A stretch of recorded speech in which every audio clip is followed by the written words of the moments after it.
Madame la présidente, madame la ministre, mes chers collègues, longtemps, les violences ont été tabous, particulièrement celles commises sur les enfants et sur les femmes.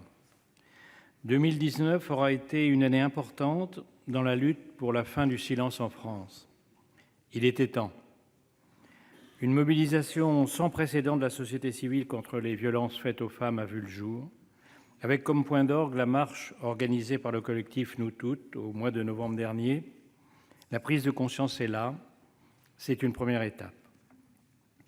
De nombreuses actions ont été mises en place dans nos rues, placardées sur les murs, comme une trace indélébile dans notre quotidien.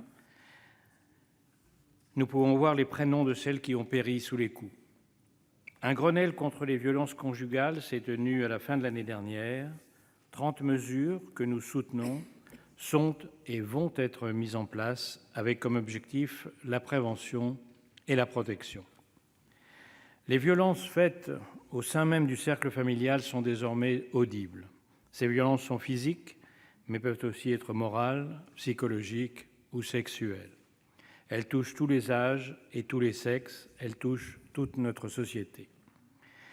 La délégation aux droits des femmes, que je souhaite saluer pour son travail sans relâche, sous l'égide de son infatigable présidente Annick Billon, place aujourd'hui le Sénat devant le fléau spécifique des violences que subissent les femmes en situation de handicap.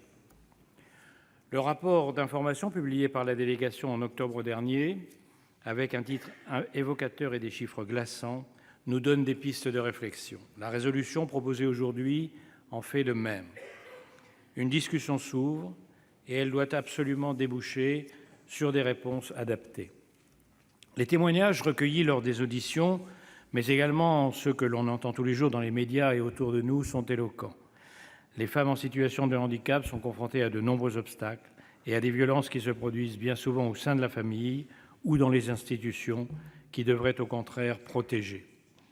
D'où l'importance d'avoir accès à des données fiables et actualisées pour prendre conscience de l'ampleur de cette situation. La délégation a appelé à une prise en compte systématique dans les politiques publiques des femmes en situation de handicap. Les conclusions et les mesures dévoilées lors du Grenelle contre les violences conjugales constituent une avancée. Elle est à poursuivre. La prévention et la sensibilisation sont primordiales. Une prise en charge adaptée en cas de violence l'est tout autant. Cette dernière doit être révisée. Tous les maillons du dispositif doivent être formés et sensibilisés aux besoins spécifiques des femmes handicapées. La résolution parle à juste titre de l'accès aux locaux médicaux, de police ou encore d'hébergement d'urgence. Cette accessibilité doit répondre à toutes les formes de handicap. Je souhaite aussi parler de la prise en charge durant les appels d'urgence. Il est nécessaire d'améliorer le système, là encore, grâce à la sensibilisation et à la formation du personnel. L'écoute est essentielle. C'est l'une des recommandations de la mission d'information et elle me semble nécessaire. Le Grenelle prévoit l'ouverture 7 jours sur 7 et 24 heures sur 24 du numéro d'urgence 3919. Cette mesure précise qu'il sera rendu accessible aux personnes en situation de handicap. Ces personnes doivent être certaines qu'elles seront entendues, qu'une protection leur sera apportée et que leurs droits seront garantis. Les difficultés d'accès se retrouvent aussi dans les diverses formes de soins, de dépistage et de diagnostic. Comme le met en évidence la résolution, les études récentes ont démontré que les femmes handicapées étaient plus exposées au risque de cancer du sein du fait d'un dépistage insuffisant. La question du suivi, notamment gynécologique, est aussi essentielle et ne paraît pas non plus suffisamment bien prise en charge. La santé est un bien précieux pour chaque Français et chaque Française. La délégation aux droits des femmes a soulevé un autre point substantiel et la proposition de résolution que nous étudions le reprend.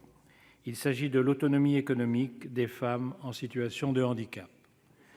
De nombreux témoignages font part des difficultés d'accès à l'éducation dès le plus jeune âge. Cela se poursuit durant les études et plus tard lors d'une prise de poste ou de responsabilité supérieure.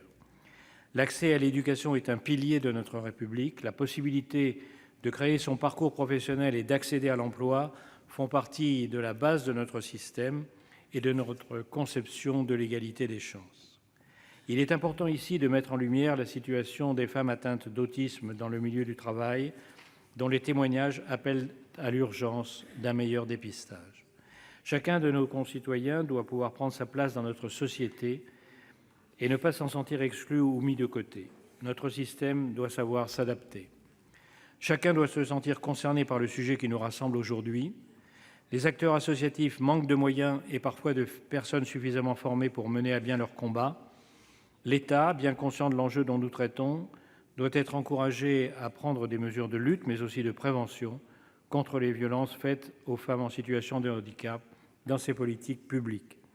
Les professionnels du secteur sont invités à poursuivre un haut niveau de formation et de sensibilisation sur ces violences, et nous, citoyens, devons modifier nos comportements et nos préjugés, car cette lutte se fera ensemble pour bâtir une société plus tolérante et protectrice où chacun trouvera sa place.